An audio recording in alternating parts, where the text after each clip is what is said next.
It's funny, isn't it? How life can just flip. One day you're living a story you always thought was yours, and the next, you're picking up the pieces of something utterly unrecognizable. For me, that flip involved my entire family ending up in state prison, my ex-girlfriend right alongside them, and me, the so-called forgotten son, suddenly owning the very hardware business they tried to burn to the ground to frame me. Yeah, you heard that right. My parents, Arthur and Eleanor. My brother, Caleb. My girlfriend, Savannah. All of them. Convicted. In a flash, everything I thought I knew was gone, replaced by a silence I never knew I craved, and a responsibility I never asked for. But to understand how I ended up here, sitting in the office of Palmer & Sons, a name that now means something entirely different, we have to go back. Way back. To a childhood where the writing was always on the wall, I just didn't want to read it. I, Ethan, grew up as the invisible second son in the Palmer household. My older brother, Caleb, was treated like royalty. You know those families where one kid can do no wrong, and everyone else just exists to support that kid's narrative? That was my childhood. I was the forgotten son, the afterthought, the one who existed just to make Caleb look better by comparison. Life in Richmond, Virginia, felt like being a background extra in someone else's movie. Caleb was always the successful one in my parents' eyes. Not because he actually accomplished anything, but because he had this gift for talking himself up while doing the bare minimum. He could fail a test and somehow convince Arthur and Eleanor he was victimized by a biased teacher. He could crash a car and make it sound like he was the hero who survived a dangerous situation. He could show up late to everything and still be praised for making it work. Meanwhile, I'd bring home straight A's and get told I needed to apply myself more, like Caleb. I'd work my butt off at extracurriculars and barely get a nod of acknowledgement. I'd help around the house without being asked and receive nothing but criticism about what I did wrong. Let me paint a picture.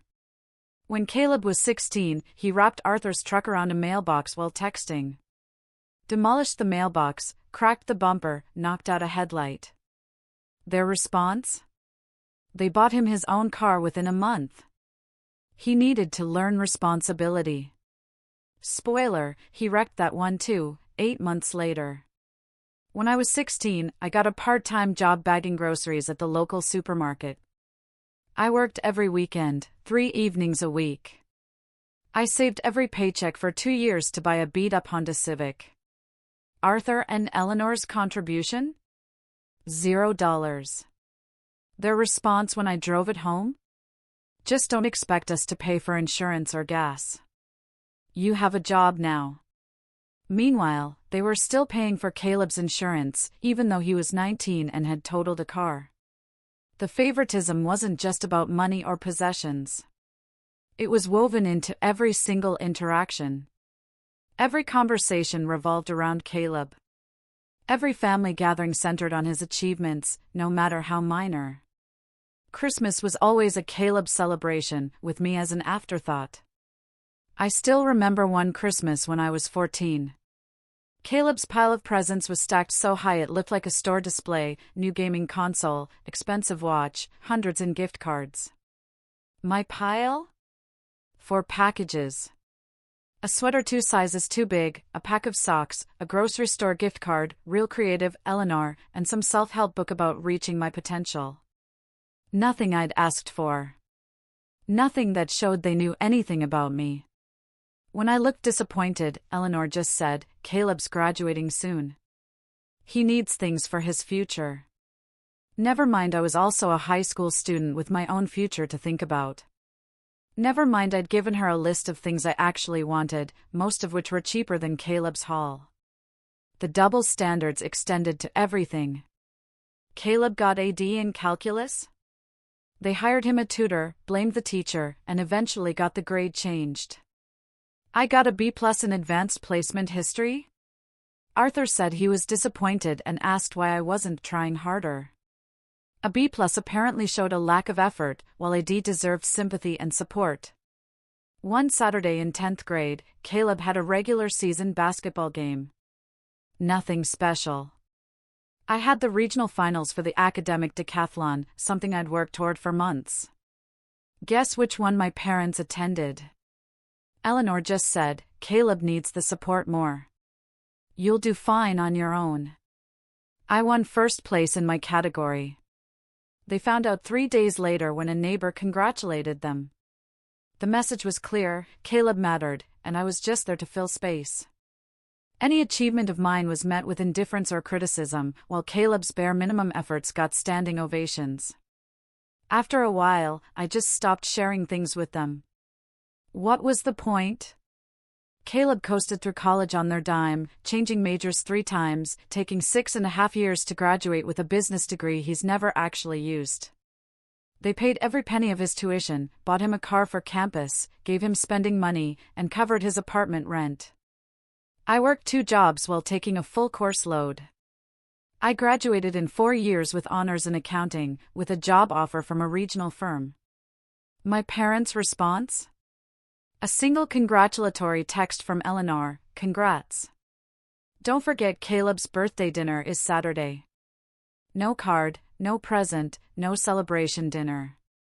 Just a reminder to show up for Caleb. By the time I was 22, starting my career at an accounting firm, I'd pretty much accepted my place. I was the reliable one, the one they called when they needed something done right, but never the one they celebrated or prioritized. Now, here's where Arthur and Eleanor's business comes into the picture. About 15 years ago, Arthur opened Palmer's Hardware and Home Supply in Richmond. It started small but grew steadily. It was my grandpa William's dream originally. He'd left Arthur enough money to make it happen. He named it in honor of Grandpa William. My parents never really involved me in the business, despite my qualifications. Caleb was always their chosen successor, even though he showed zero interest. He had some vague title like operations consultant, which meant he showed up when he felt like it, made grand pronouncements, and collected a salary for doing nothing. I offered to help with their books multiple times. I'm an accountant. I could have reviewed their systems, optimized their tax situation, identified problems. Arthur always waved me off with, "We've got it handled," or "Caleb's taking care of that." One time, I even put together a basic cash flow analysis for Arthur, based on publicly available info.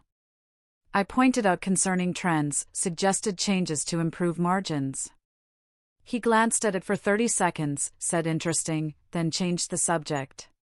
That analysis would have shown them they were heading for trouble 2 years before it became a crisis. But what did I know? I was just an actual financial professional. Caleb taking care of the finances was like putting a toddler in charge of air traffic control. He couldn't balance a checkbook, let alone manage a business. But in Arthur and Eleanor's eyes, he could do no wrong. About 4 years ago, I met Savannah. She was beautiful, with a laugh that made you feel like you were the funniest person in the room. Smart, charming, and seemed genuinely interested in me. After years of being overlooked, having someone actually see me felt incredible.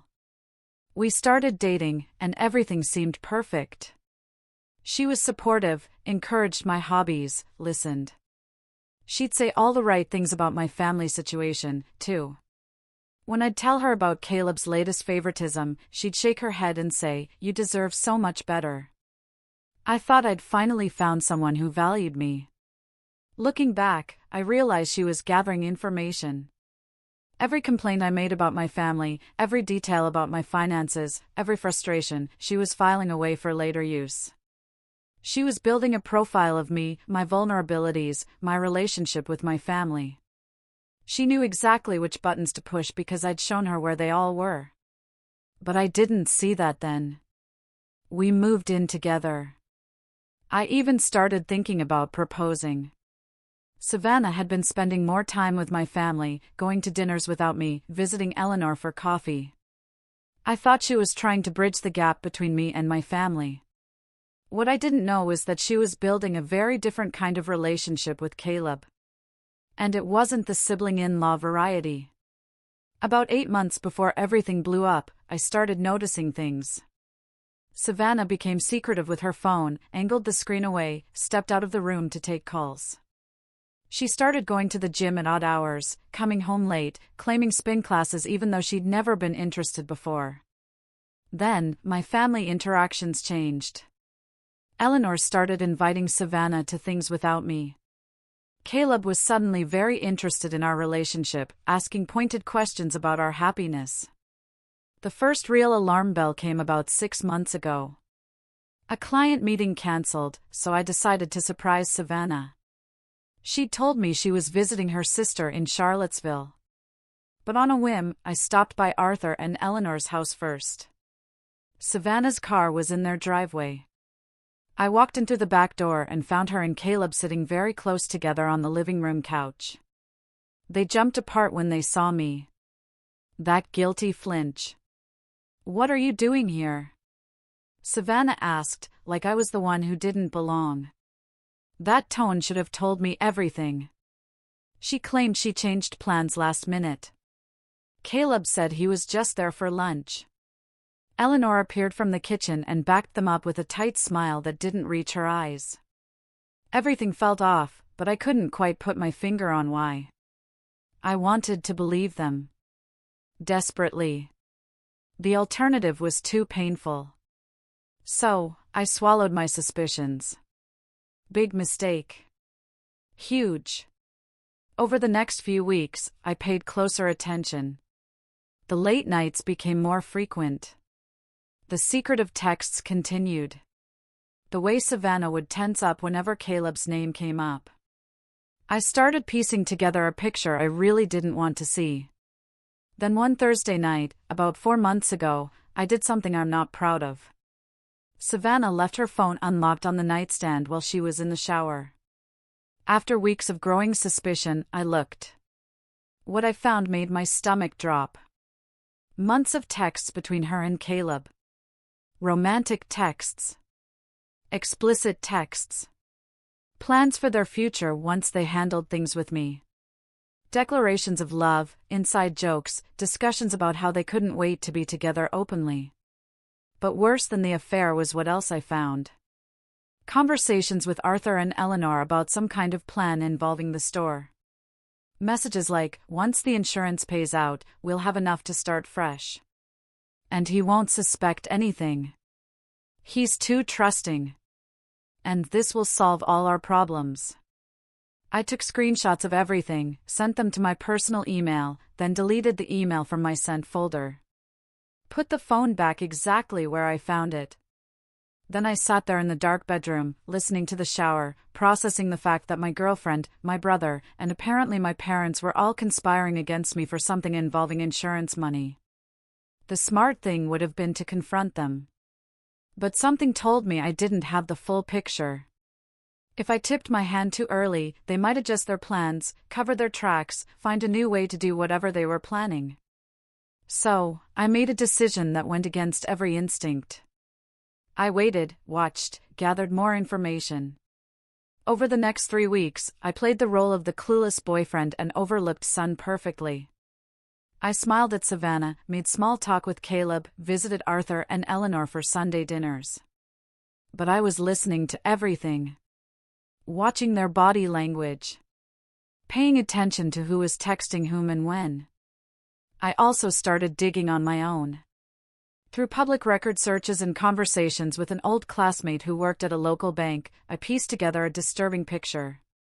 Palmer's Hardware wasn't just struggling, it was drowning in debt. Years of Caleb's incompetent management had run it into the ground. They'd maxed out credit lines, taken out loans, and were facing foreclosure within 6 months. I pulled the county records, 3 liens. Checked the state database, multiple secured creditors. I even drove by the store during business hours. The place was empty most days. Whatever Arthur and Eleanor were telling people about how well the business was doing, the numbers told a very different story. Instead of asking me, their son, the accountant, for help with their failing business, they decided on a different solution: insurance fraud. Here's what I figured out from the texts and overheard fragments. They planned to burn down the store and claim it was arson by an outside party. The insurance payout would cover their debts and leave them enough to start over.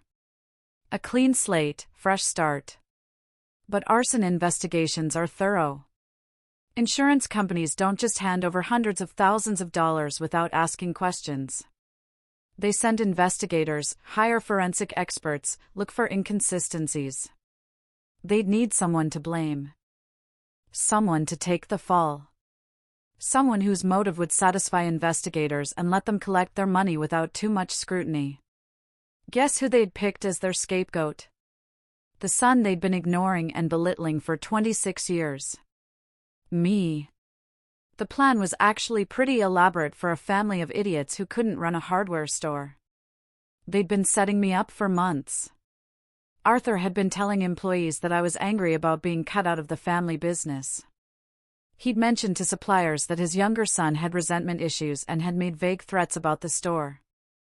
Eleanor had been dropping hints to relatives that I'd been acting erratically lately, making concerning comments about feeling undervalued. Caleb had been feeding Savannah specific lines to use against me if anyone asked about my mental state. They were building a narrative, painting me as the bitter, overlooked son who finally snapped and took revenge. Savannah's role was multifaceted. She was supposed to provide an alibi for Caleb the night of the fire. They were planning to claim they'd been at a concert together in Raleigh, North Carolina. She was going to discover fake evidence pointing to me, something they'd plant in our apartment. And after the insurance paid out and I was facing criminal charges, she and Caleb would disappear together, perhaps to Tampa, Florida, or Phoenix, Arizona, with their share of the money, leaving me to rot. The night they chose to execute their plan was a Thursday, about 3 weeks after I first discovered the texts. Caleb was supposed to be at that business conference. Arthur and Eleanor were visiting my aunt an hour away in Williamsburg, Virginia, establishing their own alibi. And me? I was supposed to be home alone in our apartment, with no one to verify my whereabouts. Except I wasn't the gullible idiot they thought I was. Not anymore. The day before their planned arson, I went to the Richmond police. Walked into the station with a folder full of evidence and asked to speak with someone about preventing a crime. The desk sergeant looked at me like I was crazy, until I started explaining what I had. The detective they assigned me was Anya Sharma, a no-nonsense woman in her 40s who looked like she'd seen everything. She listened to my whole story without interrupting, reviewed the screenshots, examined the timeline. "Let me get this straight," she said when I finished, leaning back in her chair. "Your parents, your brother, and your girlfriend are planning to commit arson at your family's business tomorrow night, and they're going to frame you for it to collect insurance money." "Yes, ma'am. I know it sounds insane, but look at these texts." She spent a long time reading through everything. Her expression didn't change much, but I saw her eyebrows go up a few times at particularly damning messages. "This is pretty explicit," she finally said. "They really discuss this over text? They're not exactly criminal masterminds." She almost smiled at that. "No, I guess not." She was quiet for another minute. "And you're sure about the timeline? Tomorrow night?" "Based on the messages and some conversations I overheard, yes. They've been planning this for months, but the actual arson is supposed to happen tomorrow between 2 and 3 a.m. Detective Sharma looked at me for a long moment, like she was trying to decide if I was legitimate or some kind of crank. Whatever she saw in my face must have convinced her. "Okay," she said. "Here's what we're going to do. I'm going to get authorization to have officers monitor the store tomorrow night. We'll have units in the area. If this goes down the way you say, we'll catch them in the act." That night, I went to a hotel downtown, paid cash for the room so there'd be no credit card trail. I wasn't taking any chances. I sat there watching late-night shows without really seeing them, waiting for my phone to ring. Hoping I was right, and also hoping I was wrong. At 2:47 a.m., my phone rang. "Mr. Palmer," Detective Sharma's voice was tight with controlled excitement. "You were right. We caught them." The relief that washed over me was physical. My hands were shaking so badly I almost dropped the phone. She explained what happened.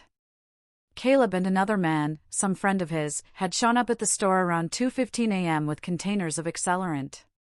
They'd disabled what they thought was the only security camera and started the fire in the back stockroom.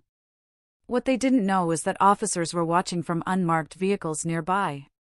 The cops moved in the moment they saw flames, and the fire department arrived within minutes. The fire was contained to the stockroom and part of the back office before it could spread to the main retail floor. They arrested Caleb and his buddy at the scene, caught red-handed with accelerant on their clothes and lighters in their pockets. The building was damaged, but not destroyed. There's more, Detective Sharma continued. We've also brought in your parents for questioning. They were at your aunt's house like you said. But when we contacted them about the arrest, your father's reaction was telling. He immediately started making excuses for your brother before we even told him what the charges were. And there's a woman here claiming to be your girlfriend who was waiting in a car about 2 blocks from the store. She's asking for a lawyer. Savannah, of course. She was there. Couldn't even let Caleb commit a felony without being nearby for moral support. The next few hours were a blur. I went to the police station, gave a formal statement, provided all my evidence officially. I watched through a window as the people I'd trusted most in this world were processed one by one. Arthur in handcuffs, looking smaller than I'd ever seen him. Eleanor crying and claiming she didn't know anything, her makeup running down her face. Caleb looking stunned, like he couldn't believe this was happening to him, the golden child who'd never faced a consequence in his life. Savannah, mascara streaked, demanding to speak with someone in charge, still trying to manipulate her way out of it. Arthur tried to spot me through the window at one point. When our eyes met, he started shouting something, but I couldn't hear through the glass. I didn't need to hear it. Whatever excuse or plea he was making, I didn't want to know. Arthur and Eleanor tried the concerned parent act at first during their interrogations. Claimed they had no idea what Caleb was planning, that they were just as shocked, that there must be some misunderstanding. That lasted about 10 minutes until detectives showed them the text messages I'd provided. The ones where Eleanor discussed the timeline of the plan in detail.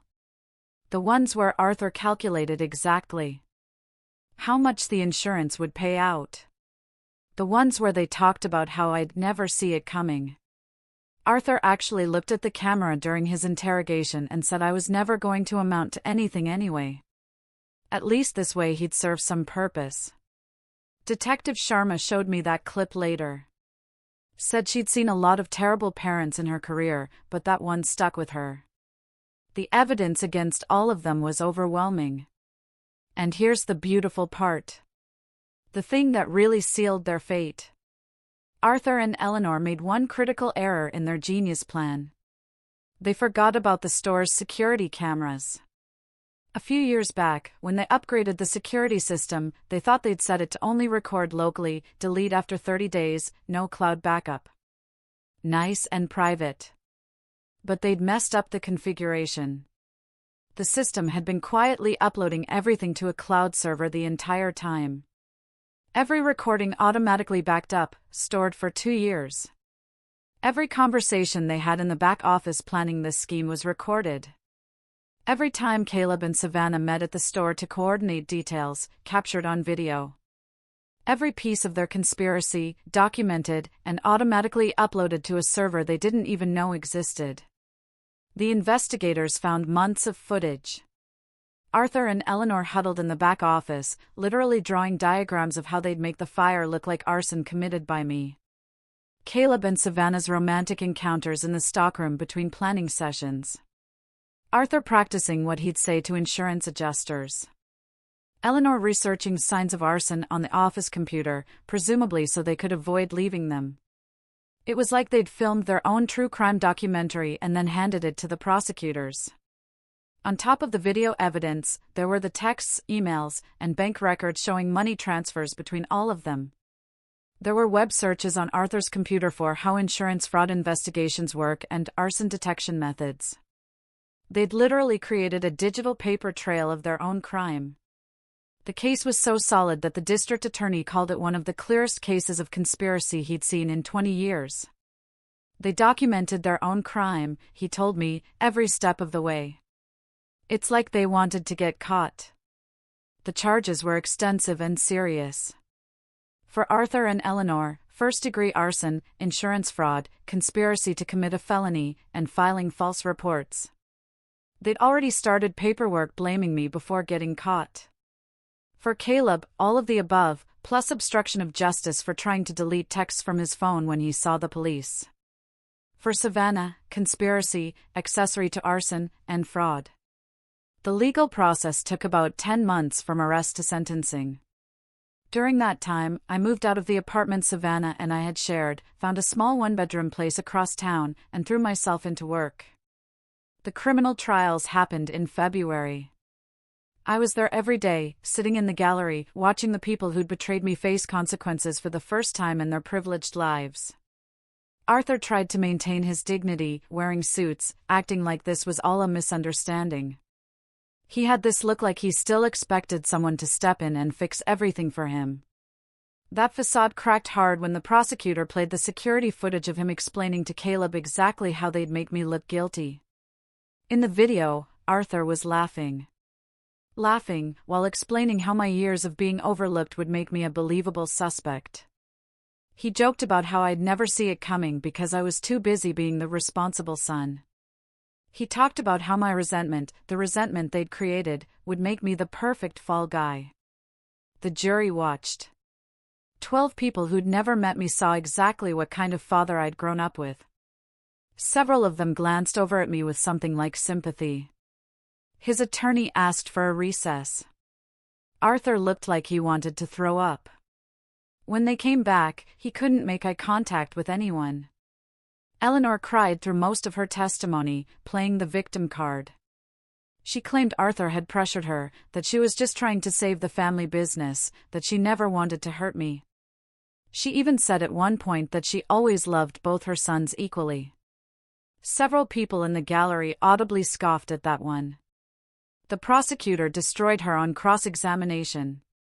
Showed texts where she suggested specific ways to plant evidence in my apartment. Showed messages where she coached Savannah on what to say to police. Showed video of her researching how to make the fire look like amateur arson, the kind an angry son might commit. Showed her web search history, how to gaslight someone, making someone look unstable, signs of mental breakdown. The crying stopped after that. She just looked defeated. Caleb threw everyone under the bus in his own trial. His defense strategy was basically, I'm too stupid to have planned this myself. Fair point, but he was still the one who showed up at the store with gasoline and matches at 2 a.m. The jury didn't buy the dumb act, especially after they saw texts where he bragged to Savannah about how he'd finally be rid of his loser brother once the plan worked. Savannah's trial was separate. Her defense was that she'd been manipulated by Caleb, that she was a victim of romantic coercion. It might have worked if there wasn't video evidence of her actively participating in planning meetings, initiating conversations about specific details, and generally being just as guilty as everyone else. She was convicted on all counts. The sentencing was satisfying. Arthur got 8 years in Greensville Correctional Center.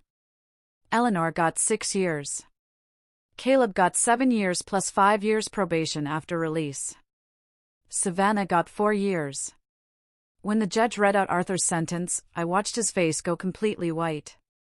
He looked at me from the defendant's table with desperate eyes and mouthed, "I'm sorry."